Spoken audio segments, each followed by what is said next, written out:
Hello friends, இன்றைக்கி பௌர்ணமி தரிசனம். நான் ஆல்ரெடி பௌர்ணமி பற்றி வீடியோ போட்டிருக்கேன்.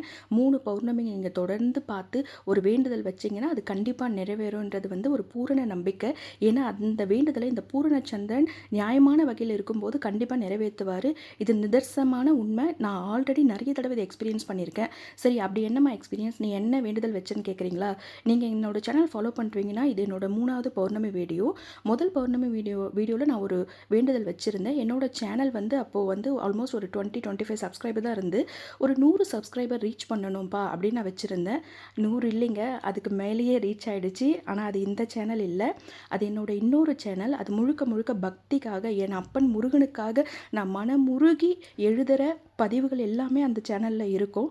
அந்த சேனலோட பேர் என்னன்னு கேட்குறீங்களா? கண்டிப்பாக நான் சொல்கிறேன். அந்த சேனலோட பேர் இறைப்பதிவு. முழுக்க முழுக்க என் முருகனுக்காக நான் மனமுருகி என் கண்ணீர் மல்க பல பதிவுகளை நான் எழுதியிருக்கேன். உங்களுக்கு பிடிச்சிருந்தா நீங்கள் போய் பாருங்கள். இது போல் உங்களோட வேண்டுதலும் கண்டிப்பாக நிறைவேறும்.